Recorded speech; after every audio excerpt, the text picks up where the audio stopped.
It's such a pleasure to have you on.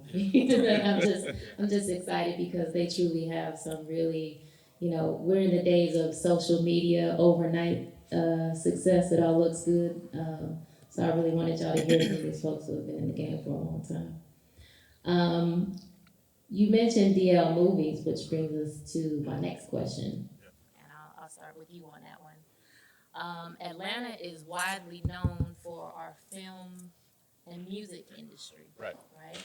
So a lot of films, are going on throughout the city.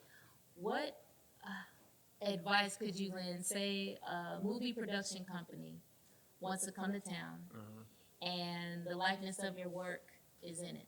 Right. What advice could you lend as far as that process, how to handle that, some of your experiences? Well, I would say, when somebody approaches you with a situation like that, the first thing you really got to be honest and consider is like where you are in your career. Because at the end of the day, everything is going to be based on budget, because the set designers and the art directors, like they're trying to save money. And what they don't want to do is spend a lot of money on artwork. And so, but on the flip side of that, like if a director requests something or if an actor requests something, then you may have leverage, but still at the end of the day, like they don't want to, like if I have a piece and just say the piece is $15,000, they do not want to pay that. They're trying to really save and scan things the best way that they can. So you have to think like, okay, where I'm at in my career, and is it worth it? And will this elevate me and give my work a platform that will outweigh what I'm going to be compensated for? And so, I have a couple of pieces in like the new Book of Power, and it was requested by the director, and like the situation that I have with that director is that we go back a long way. We're friends, and he gave my daughter a job. So that's a whole different situation. And I'm like one of those guys, like if you do something to help and elevate my kids, like I'll pretty much just do anything that you ask me. And so, but still even in that process, like it was cost related, And so I pretty much gave them like a wholesale fee for that. And it was for me to be able to print it, and I shipped it to the piece so that I control and I still own the files, but I know that somebody probably took it and hung it up at their house, and so, that's kind of like one way to look at it. And then I just got reached out to, and I have a piece that's going to be in the opening scene of the reboot of L.A. Law with Blair Underwood. And so that piece is going over his mantle. So those are one of those things that I was like, hey, that's going to elevate me, him. And when they sent me the edit, I was like, sheesh, So it was worth it. I mean, it was. And so what I sold them the piece for was like what I would sell a small original for, or a larger G clay print, like what I was selling that for. And but it's going to be a great look, and I think that it's going to help elevate the value of that work. And then I'm trying to think, other scenarios. I mean, tips is like always control the printing because they're not going to want an original on set. So best case scenario is if they want your piece, you print it, you ship it, you charge them for the print, you charge them for the work, and you also maybe even mark up the printing sum, so maybe add 20% to whatever that cost is. And so in all of the cases, like I've always controlled my own files, so. But that's the tip that I would give you for that. But, again, I know a lot of times artists are looked at and asked to give things for free. Or why don't you come do like a little art setup at my party? Because people, I mean, you can get hit with that all the time. So you really got to be honest and say, where I'm at right now, is this going to help me? Because you're definitely going to help the environment when you put your art in it. But it has to be beneficial. In the beginning, like people are going to take advantage of you, and sometimes you kind of need to let them take advantage of you to help catapult you to another level. And that's just the steps that you got to go through. And then Kevin, if you could speak to that. Okay, yeah, I need this mic. For me, my philosophy is a little different. Earlier in my career, I would get the emails and reached out and they put my work on sets and different things like that. Now, the requirement is that they have to have some level of narrative and dialogue about my piece when it's on camera Okay. in a positive light. So I want to know how you're using it, how you're going to talk about it, the light that it's going to be in. And if that is all in alignment, then that's the payment for me. Other than that, I'm not interested in being the background to anybody else's lead singer. The art has to be the star. That's just, with my art, that's where it is. With anything, I don't do restaurants, none of that. It's just the art has to be the star. You have to stop the show. You have to introduce the art. We have to talk about the art. We have to take the art in. It's about the art. That's it. And then Brenda, since you're in the performing arts space, if you could speak to that as well with, especially knowing the film and entertainment industry. Yeah, so I guess as an actor, I'll talk about it, and then as a singer as well. As an actor, obviously you have to do auditions and things like that. One thing that I've noticed that Atlanta does is when you are asked to be a singer or a musician in a film set here, Georgia is one of those right to work states, so they don't have to pay you a SAG contract. So I always tell, I don't do those anymore. In the beginning, like 10 years ago when they were first coming here and I didn't know any better, and they were like, oh, I'll pay you this small amount of money to come lip sync in this thing, not knowing that that's actually SAG and that's against union rules. But in Georgia, our rules are really lenient still, and they haven't all the way, given us the same rights that they give actors in LA or Chicago. I don't know what other cities are like this, but that's definitely one of the things as an actor or as a singer, being in a film, making sure that you get that SAG contract, because not only does that mean you get paid the first time that you come there to work, but that means you also get residuals, royalties afterwards. So I still get checks, from things that I did 8 years ago. As a singer in a TV show or something like that. So that's super important. I know musicians right now that are still taking those kinds of contracts because we keep allowing them to, and as long as we keep allowing them to, they will. So that's I'm really passionate about that. Get your money. Also, on the other side of it. Kind of like the production set side, my house actually gets scouted a lot for film, TV, and we've done 2 productions in the last year. And yes, they're coming in working with a budget, but my thing is always negotiate, because they want to spend the least amount of money, but they do have money to spend.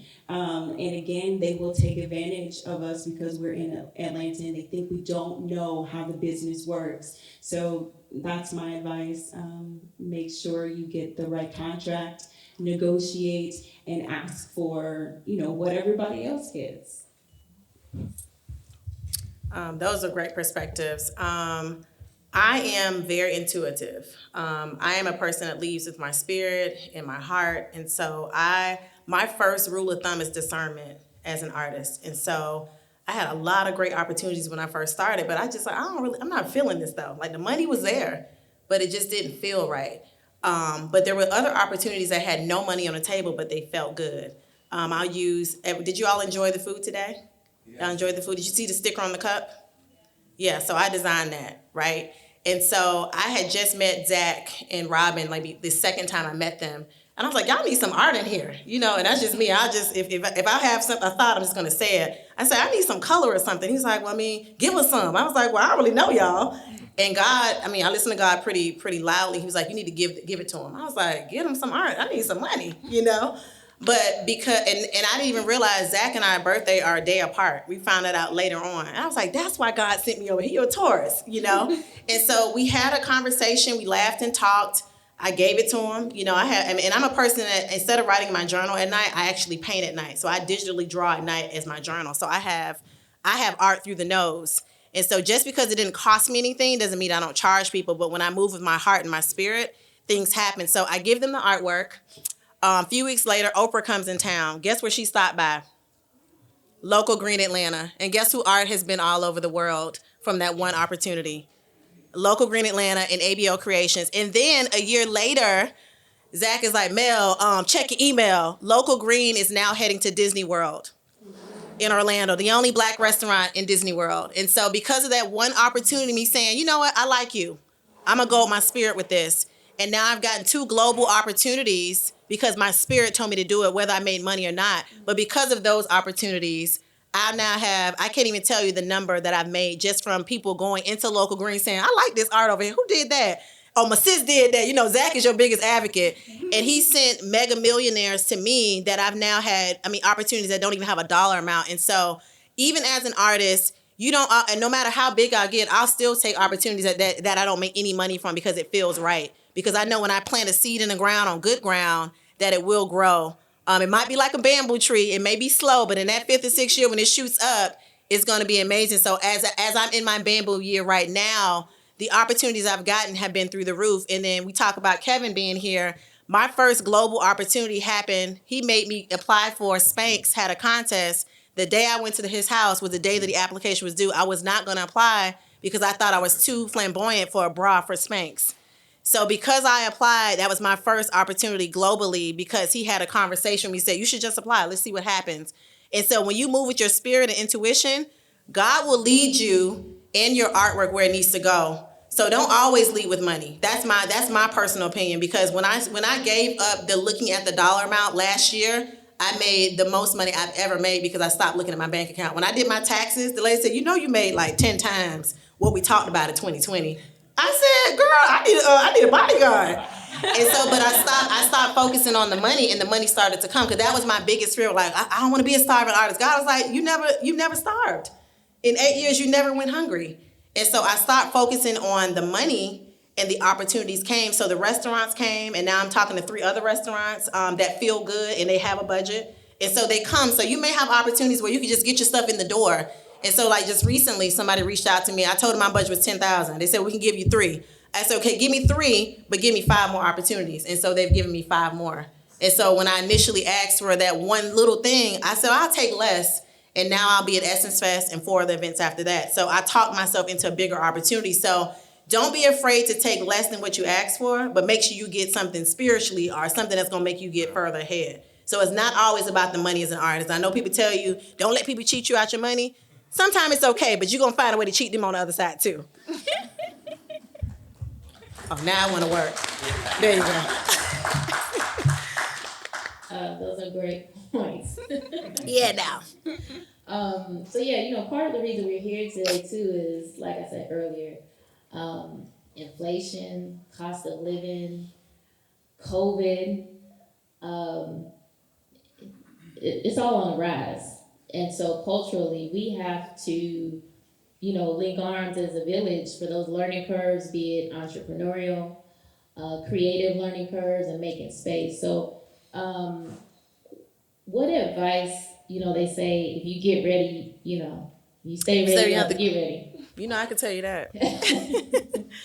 What advice could you lend to our audience about managing multiple streams of income, whether it be like your systems or what's your process? Because it's a lot of hats to wear. You got the foundational business side, and you got the creative side. So, what advice can you lend to that? Wow, yeah, there's a lot that goes into it. I think the first thing that I learned, I've been a full-time artist, I think now 4 years, right? I'm not working my day job at all. The thing that I learned the most is it ebbs and flows, and you have to ride the wave. And so at first it's really scary, but after you get used to it, you start to expect and know when things are going to ebb and flow, and just trusting that it's going to work out, but also being smart with the money you make when you make it, saving, having business accounts that are just for business. You're not commingling personal money and business money together. I think that's a really important thing. I have systems in place where I don't have to, I don't like doing taxes, so I have systems in place where it does it for me. If I swipe my card, it goes to the system and it takes care of it for me. I can go back and check and things like that, but making sure you have systems in place that make it easy for you in the long run or in the end. And just trusting the process and knowing that as things are ebbing and flowing, as long as you are following your heart and leading in the way that you know the universe is telling you to, trusting that it's going to be okay. But also, at the end of the day, you gotta pay bills. So being smart on how you are spending your money, and knowing when those times are going to come. Like, I know that in the Christmas time or whatever, that's a big time of year for me, and then it gets really slow January, February. And so I prepare for that every year. I know that January, February is going to be fine. In my mind, that's my break. That's my vacation time. And then I go back to work when I know that, you know, the industry in which I'm working in is going to ebb back up. So being prepared and having those, you know, clear bank accounts and knowing how to spend money and knowing how to save. Oh, okay. It's kind of touchy because I approach my business and my life, you know, like Melissa, through a spiritual trajectory. But at the same time, I'm extremely like a split atom. So there's a format that I follow as a creative that I think all creatives should be understanding of. One is that there are 3 forms of payments for creatives. The main form of payment for a creative is acceptance. That's their first form of currency. The second is praise. The third is money. So when the industry is knowledgeable of this, they use this to manipulate you, okay? So whereas I operate from my inner spirit, I'm extremely woke when I'm doing business. So when you're doing business with me, I have already made a previous investment in myself. So when I charge you, I need to make a profit.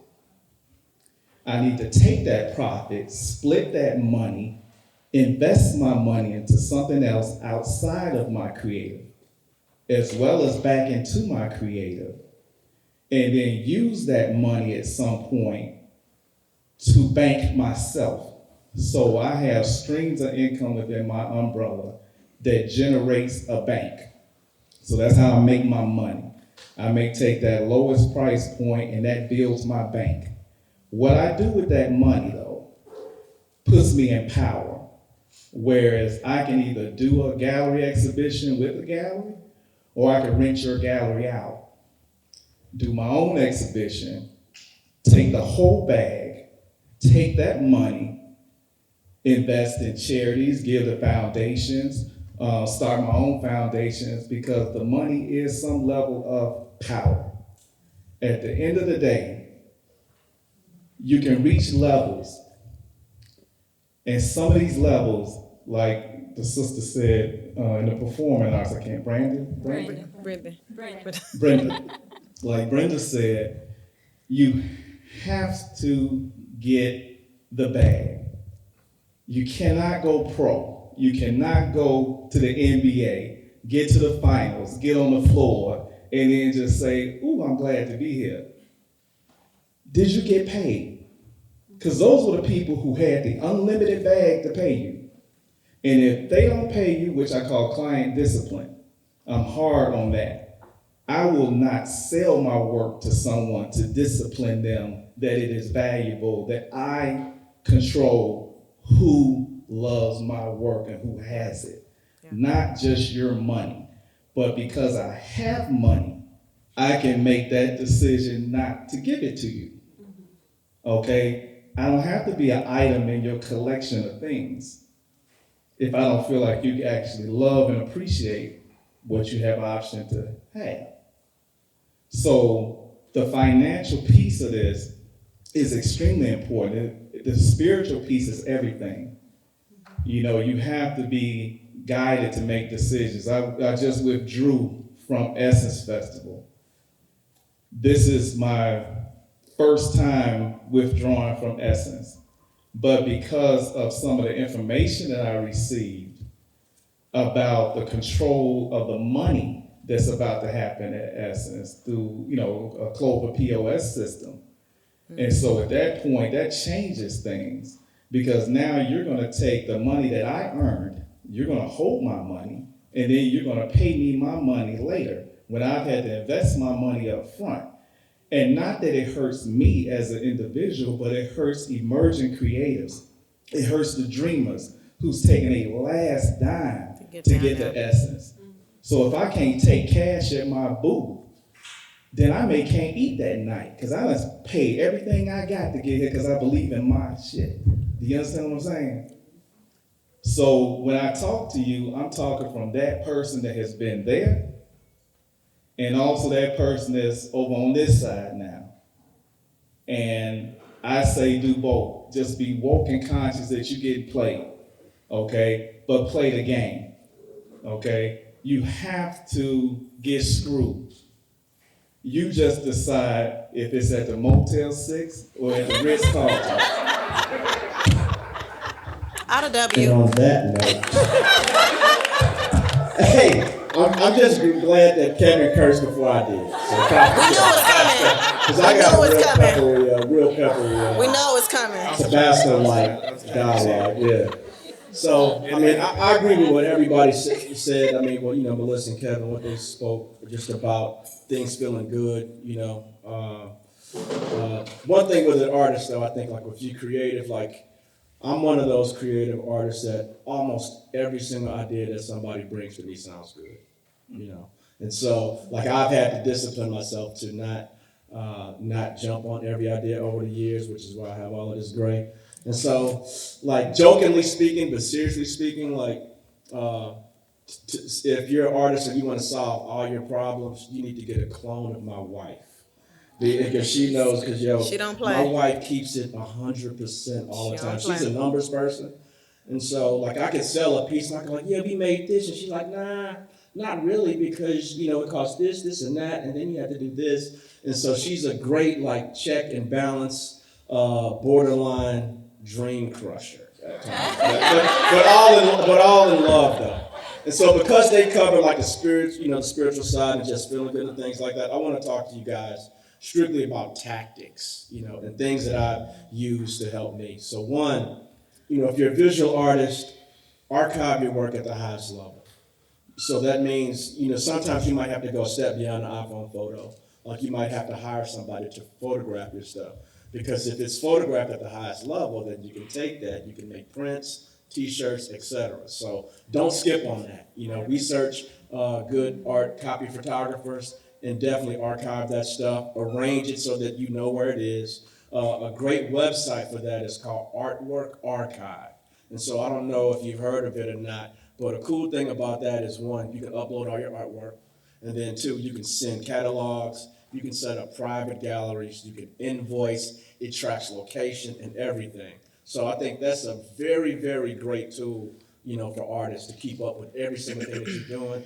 Artwork Archive, way better than Dropbox. I mean, Dropbox is a backup, but use Artwork Archive to do your artwork business. And then another thing that I'm a big fan of is QuickBooks. And so everything is a cost, you know what I mean? And so, like, I'm at Home Depot like 3 times a week because I build a lot of stuff. So as soon as I get my receipt, photographing it, it's going. Because, one of the problems that I had to deal with maybe like 6 years ago was like how I was organizing all of my receipts and my billables and things like that when I had to give it to my accountant for taxes. And so, one of the things that Ash addressed was about, like what has happened with artists in the pandemic and things like that and how can you sustain. And one of the things that I noticed personally, and I see this still to this day, is that a lot of artists plan when it's too late. So you want to be planning and strategizing when everything is great, but when you got to plan because it's a crisis, like you missed it, and so always be planning. like from a business standpoint and selling work, financially, like the model that I've kind of taken is that with all of my pieces, like I have scaled up price on whatever it is, probably about 15%. So every year I go up, maybe 12 to 15% of whatever it is. And so one thing that has done is it's allowed people that bought my work in 2012 to, one, their artwork appreciates in 2014 because somebody else is getting that and they're paying 30% more than they paid, so they appreciate that. So I've done that, like I've seen artists sell a piece for $1,500, then the next piece is like $65,000, it's like, and a year hadn't even passed, And so, it might be worth $65,000, but you eliminated a lot of people that was going with you.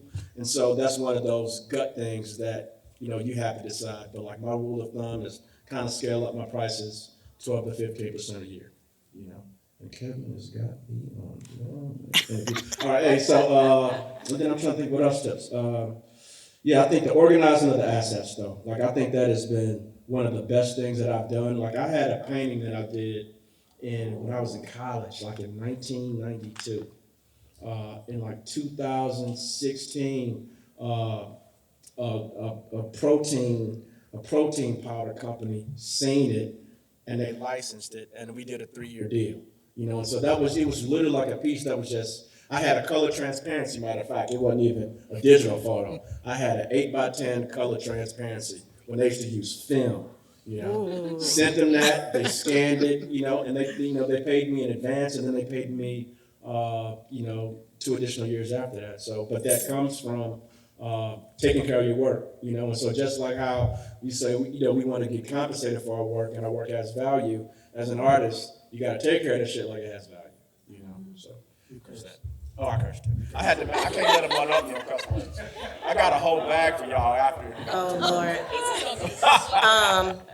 This is why they're great at what they do. I mean, this wisdom is like this. We should be charging y'all for this. But anyway, that's another bag we'll talk about later. Okay. I mean, we still get paid. It's fine. My rule of thumb is act like my phone is always going to ring.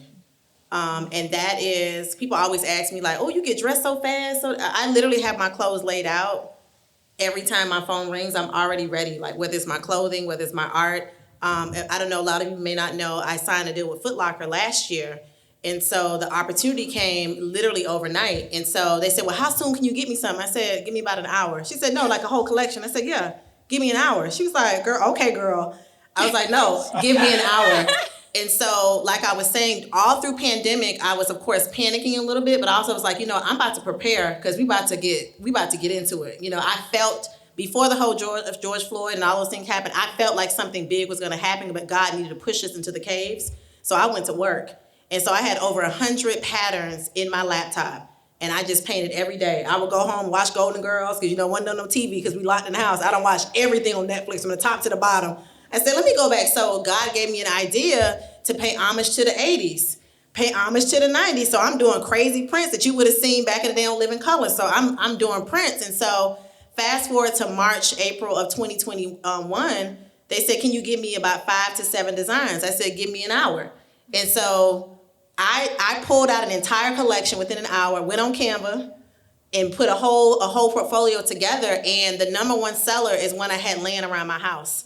And now it's the number one global seller. But because I acted like my phone was going to ring, I was already ready. And so that's the biggest thing that every company has taught me is that these artists are not ready. They don't answer the phone. Y'all don't answer emails. And when y'all pick up the phone, y'all sound crazy. So start working with your friends. Say, girl, pretend like you're a gallery owner. Let's practice. A lot of people are not ready for these opportunities. So when people call me for an interview, I could be in my hair scarf and talk like I'm on CNN, like it's nothing, because I've been practicing literally all my life for moments like this. So I don't get nervous in front of the camera. And even Carol was like, you always ready. I said, girl, I've been waiting for this moment. Every time a camera comes, I'm like, what's going on? And people laugh at it, but I've been chiseled for this moment. And so when I get the opportunities, I'm ready. So I'm never nervous. I am nervous, but I'm never nervous about not getting something, because if this don't work out, something else will. This ain't the last panel. If you didn't get picked for this one, you might get picked for the next one. And the other thing is, don't be afraid to say you don't know something. Like I'm sitting, I got involved with a conglomerate with Afropunk, something I applied for the last day again. I might have a little last minute spirit on me. But I applied for that last minute, and they ended up paying for my entire. I was supposed to be changing my website from Wix to Shopify. They are covering all of my Shopify for the next year or two. And that's like thousands of dollars. And they're giving us a free fashion show in July this year. And so things that I just merely thought of are now happening on their own. But I didn't know how to do none of this stuff. I said, child, I don't know how to do that. Give me a mentor. Give me somebody. And so you have to be afraid of saying, hey, white flag, I don't know what I'm doing. I don't know how to do QuickBooks. My receipts I put gum in my last receipts from Michael, so I need help with my receipts. And so they had to give me a financial mentor. But I had to be honest with myself and say, hey, I could look cute, but my business stuff is a mess. Somebody come help me. And so because I raised that white flag, I now have infrastructure in place now. I wrote off my whole trip to Ghana. I wrote off my trip to Panama because I said I'm doing product photos by the water. So this is now a business trip. I went to dinner and paid for my mom and them to eat because we talked about HR. So now I'm learning how to write off things that are business related, but I had to talk to somebody instead of being like, girl, I ain't gonna tell them how much money I make. No, tell somebody. Talk to somebody. Be honest, say, Sumayyah, I need you to give me a gig because I got a couple of bills due. Be honest with your friends. Get you 2 or 3 honest art friends that you can say, hey, how did you archive your work? How do you get your prints done? Stop trying to hoard all the opportunities because your friend sitting next to you might have the wisdom you need to get your art to the next level. And don't be afraid to say, hey, one day I want to be in this place. So she told me about her place, so now that's on my prayer list. And I'm excited. I already got my outfit picked out for your opening night. Because, when 2 or more gather, I'm not going to get too churchy, but it's true to scripture. If you partner with at least 1 or 2 people, your dreams will come true. You just got to get somebody that's going to push you. So when I get in my feelings, my sister's like, well, I thought you was going to be a millionaire this year. You're not acting like a millionaire. I said, yeah, you're right. Let me not buy all this stuff. So people will hold you accountable when you share your dreams. They're trusted people. Don't tell everybody because people try to steal your ideas. And now all of a sudden they on billboards, but that's another story. But be honest with yourself. Yell for help. And don't limit your dreams. But you got to write something down because you don't give God nothing to work with if you just sit around saying one day. No, start writing it down now. So when that sheet of paper is looked at 10 years from now, you're like, wow, I wrote that down in 2022. And look what happened. That's a whole word. I want to add this real quick because it's something that we forget about, but she kind of touched on that. Like, even though I'm an artist, like I hire like a lot of artists and photographers. Oh, yeah. Call people back. Call people back. Do what you say you're going to do, right? And I think, to me, those are 2 things that you could use it whether you're an artist or anything. But with a lot of young people, the problems that I've had, like young artists, and I'll be 54, so anybody that's younger than me is, but I reach out to artists and I've had projects and they don't call back, mural projects in Detroit, and I'm like, why doesn't anybody call me back? So call people back, because you never know what's going to be, on the other side of that call. And I'll tell my wife, even though I've had some success, I don't think I'm beyond any phone call yet because you just never know where it's going to lead. And so I would say that, and then the other thing I wanted to talk about. I should have. It's sorry, when you get old, you just kind of forget stuff. If it comes back to me, but I think that's I think. Oh, don't be afraid to sell your work to a collector twice. And so I know a lot of people that they'll sell something to somebody one time. And then I'll ask him, have you reached back out to him? You got new stuff? Nah. I'm like, why not? He's like, I don't know. So, if you got a collector, you got somebody that buys your work, they're a fan. And so you have to create your own system to introduce that new work. So whether it's a newsletter, MailChimp, or just texting them things that you're working on in the studio. Because I think I talked to you about that. And you said that you kind of update your collectors real time, hey, check this thing out. But, sell it to somebody over and over again is a good thing. Yeah, right quick, but I have what I do is a right of first refusal. So I have maybe a dozen collectors, premium collectors, and then I decide based on the piece who views first, second, third, fourth. Most pieces don't get past the first viewing. I try to create a clock. I try to put everybody on a clock. I don't like to have a lot of inventory. I try to, and I've always been this way, even when I was broke. It was never I'm broke. It's I got 2 left, and you got to get it. You know what I'm saying? And you know that's what you're going to do. So I wouldn't be afraid of taking some risk as creatives. and stating your value and be very conscious of passion separated from profit. You know, that's like a main piece. You know, your passion is completely different than that profit. When you created it, you put all your passion into it. When it comes time, you put a price on it. Now it is a product. That product has to have profit.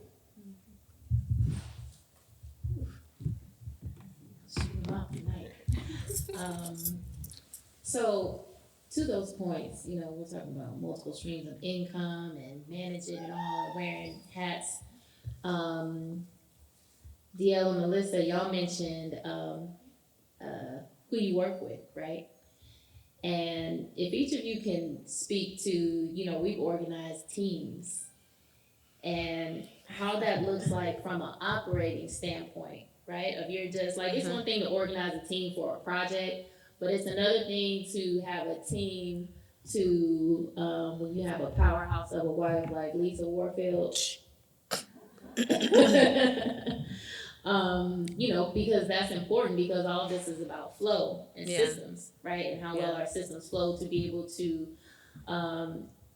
you know, not physically give ourselves, we need to create that passive income. Yeah. So I'll start with you, Melissa. Can you tell us a little about your team? Okay. Your day-to-day team. Okay, so me.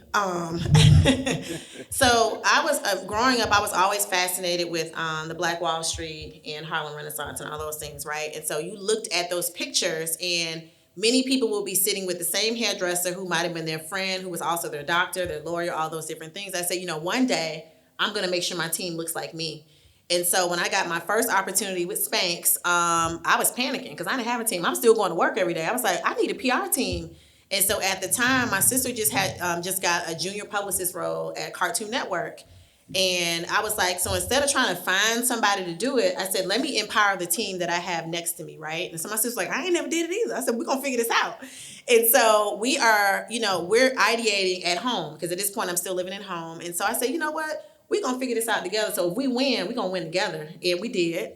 And we won that. We won something with Ford. We won Cadillac. So all these different things. But the power of my team, again, is going back to my story. And so because I was able to empower from within my own network, now she is about to sign a huge project that she can't even speak of now. But because I planted that seed in her and gave her that trust early on, she now is empowered to help other people that's just the same. And now my sister is over my production, and now she is now a comedian and doing all kind of crazy stuff on social media. And even my mom, who had 30 years of HR experience, you said tap it. Okay, well, it worked. And, you know, and now that she has had those 30 years, but she is the one that said, why don't we employ people that you talk to every day and watch their passions and find places for you within your team? And so even when I got my MARTA contract, she said, we can give you X amount of dollars, but you only got a week to do it. I said, how am I gonna paint this whole MARTA station? I said, you know what, I'm gonna call, at the time her name was Ash, y'all know it's Sumayyah.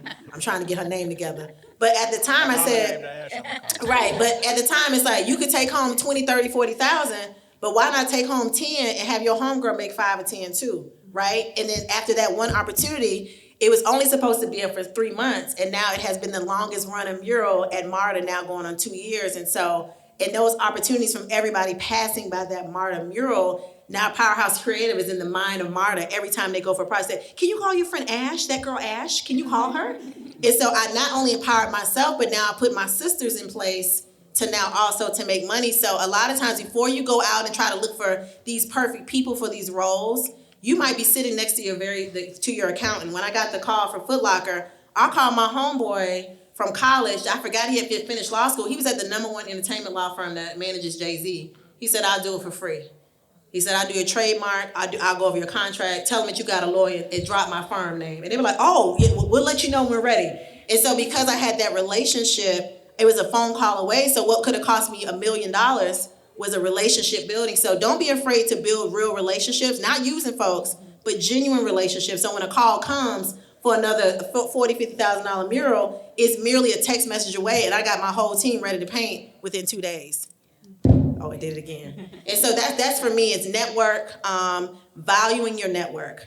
Don't be afraid to DM a friend or call a friend to ask for help. But that's been my biggest thing is delegating, but with intention. Because I'm not gonna just say, call Brenda and do this. In my mind, I'm praying for this opportunity to be bigger for you, not only for you, but for myself also. So that's how I roll. Yeah. I would very much all of that. Hire your friends. Don't look past the people that are telling you this is what I do, and you don't actually go look into what they're telling you that they do. If you meet someone and they say this is what I do, actually look them up and see if that's what they do and talk to them and build relationships. Everybody that I work with is come from somebody that I know. Every project that I've worked on, everyone that I work with on the business side and the art side is someone from someone else that knows someone else, all relationship building and friendship. So one of my biggest rules is never to burn bridges, and I think someone told me that when I was just starting out at like 12 years old, honestly. It's like a record label or something. Someone's like, that's the number one thing is being a human being in general. Don't burn bridges because you never know when someone else is going to show up, where you are, or where you're going to need them, or they're going to need you, or something like that. So I have a band. I have a booking agent. I have a casting or a talent agency. I work with an accountant. I have a lawyer that's been with me since I was 12 years old.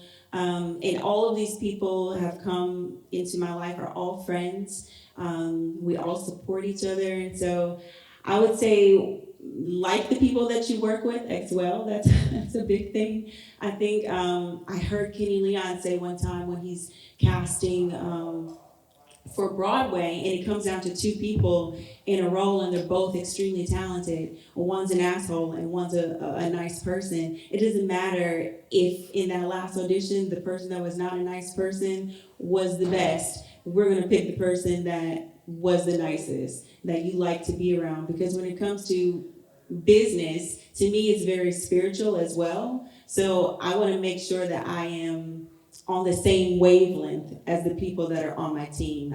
That's very important to me. And all the time, just by accident, you find out like, oh, you have the same signs, or we have the same rising signs, or we got the same moon signs, or your mama's a Taurus too. Like, I'm a Taurus.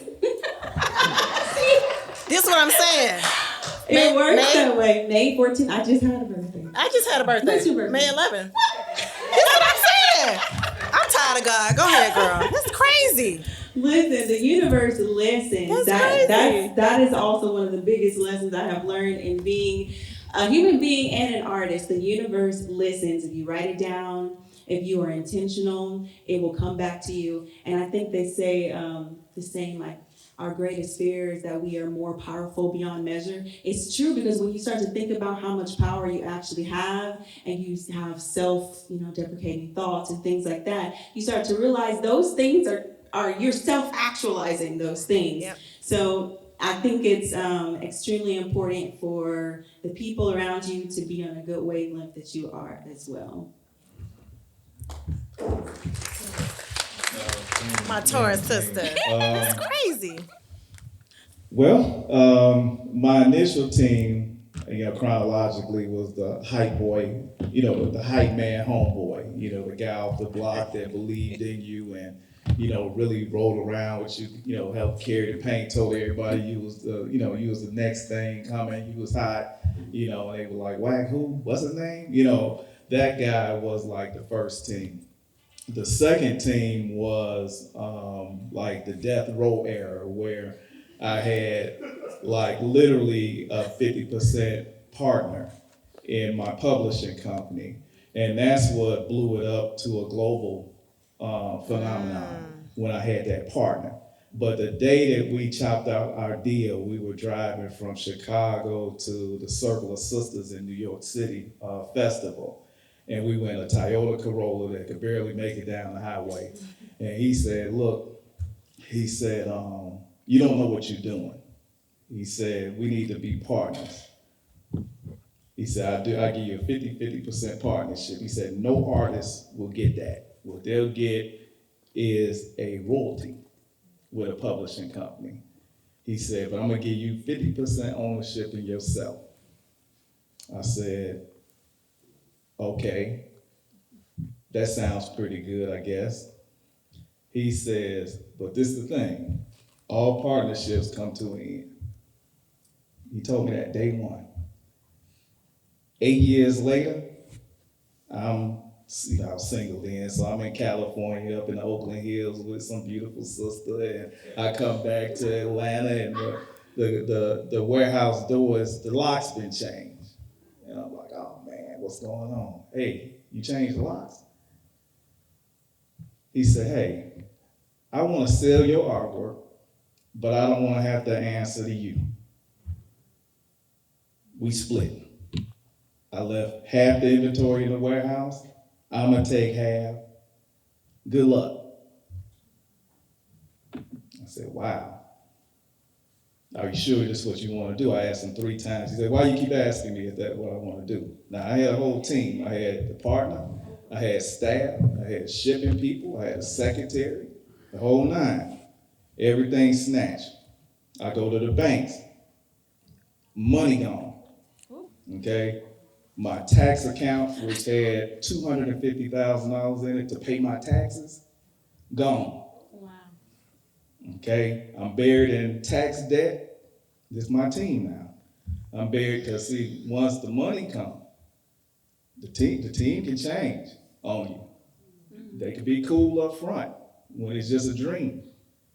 That money start coming in, different story. So I get buried in this debt. That wasn't the worst of it. Then I start seeing my work showing up in different places. He done got out here and started selling his rights to other entities. Now I'm competing against myself, publishing my own work, competing against my own work. Wow. Right? And buried in tax debt. Okay? Brother tells me, you should feel liberated. I said, damn, okay. Is he still living? Yeah. Now, this is the thing. I'm from Chicago. I'm from southeast side of Chicago. Now, I had called the people. And the people was down there. They was down there. And he came to my door, and I couldn't answer the door because the people was them people. And so I said, cool. So I called an artist named Annie Lee. She passed some years ago. She's one of the biggest top-selling artists in the world. And Annie was like my industry mom.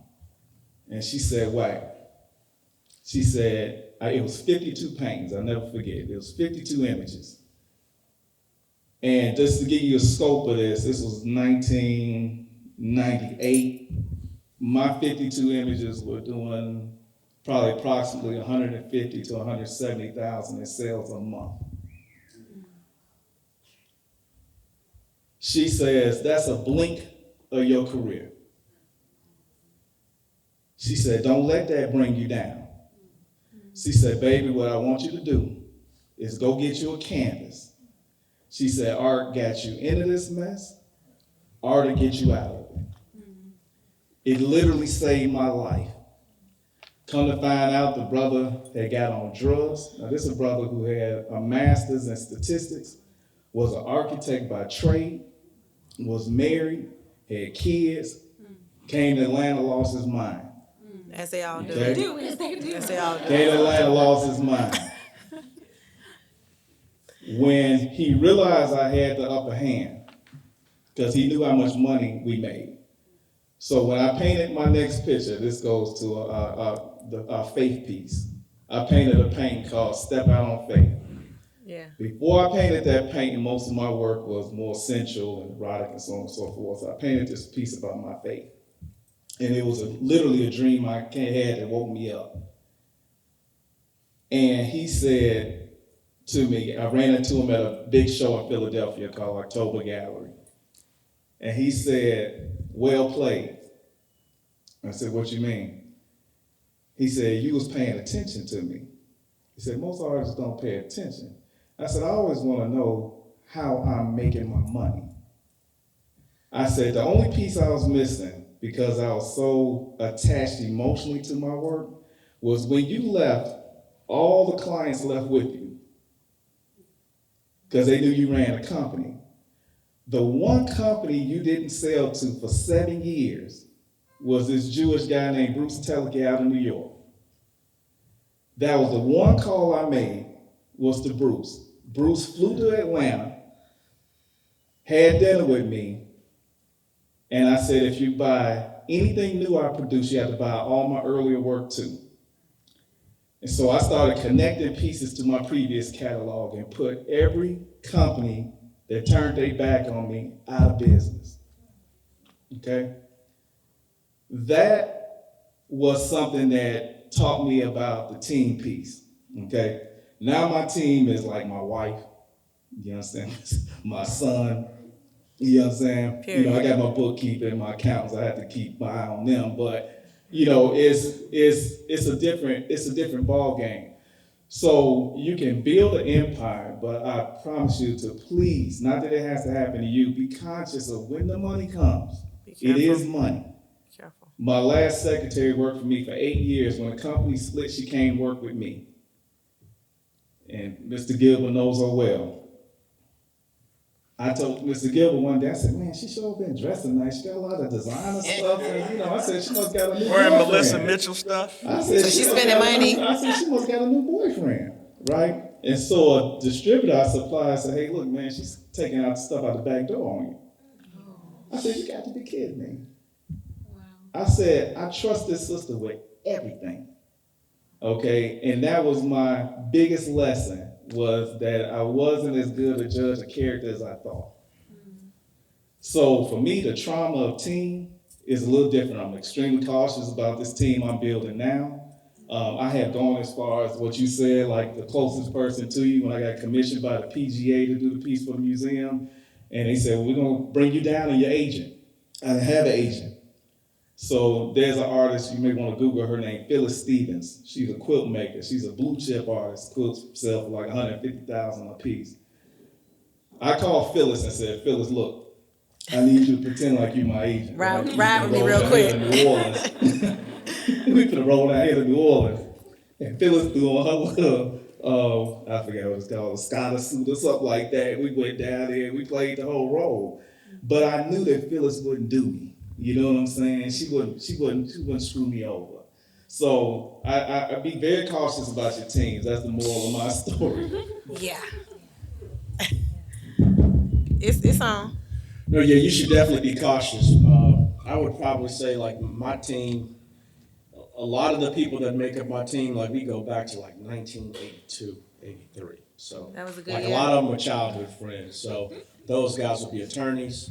Those guys could be finance experts, you know. And then, like, I have a great team of like mentors that I still call to this day, guys that I interned for, you know, that they really made me who I am as an artist, you know, like even more so than college. And so, you know, like, and then I have a team of guys like my creative guys that, you know, if I call them at midnight, you know, they probably know why I'm calling them at midnight. And I'd be like, hey, what do you think if I did this, and that? Oh man, that should be dope. Well, why don't you do this? So I got like my, you know, I guess kind of like hype guys, but like people that I have the utmost creative respect for, and they'll keep it all the way 100, you know. And if anything, like if I have an idea, like we'll play a game of one-upsmanship, like who can make my idea better, you know. And so, you know, like a lot of people don't know, but like I was an athlete in college. I did 2 sports, and so being a member of a team was never an issue for me. You know, whether I had to make a block to let you score or whether I had to make the score, you know, so that we can win the game. And so when it gets down to being a team, like the only issue that I have is if you don't work as hard as I do. You know, if you don't work as hard as I do or you don't do what you say you're gonna do, like we're gonna have an issue. And so like I've gotten rid of people that work like reps, agents and things like that. Because I'm like, well, damn, like I'm selling my work more than you. Like I'm retaining your services, and you're not really doing anything. And so, you know, so I think you got to really watch that. I mean, he kind of talked about trust, but I think, you know, finding people that have great work ethic, you know, and you guys don't even have to have a lot in common. But if you got somebody that's going to work their butt off, and then at sometimes, you know, even make you think different or challenge like the methods that you do things, I think that helps you grow, and that's not necessarily a bad thing, but yeah, definitely be discerning, and if you're fortunate like me, I got guys that the only thing they might have cheated me out of is like a game of John Madden or some potato chips or some shit like that, but never over no money though. Yeah. That was a heavy one. So yeah, I'm gonna go ahead and wrap it up. I do want to share, for me, in organizing and working on projects and trying to, speak to a lot of the things that everyone's been talking about tonight. And DL's been a mentor for me, Kevin, Melissa, we've all worked together in some capacity, and just, we've all been a team in some space, and now we got Brenda moving forward as well. But it's just really important on the economic front that we understand what we're up against, and how to alleviate the pressures. One of the challenges of just being a creative and, the attention span of a creative at times, being passionate about all those things, but we have to, take initiative. I've worked with artists. It's like, well, wait a minute, I'm going harder for your career than you going for your own. Whoa. Literally.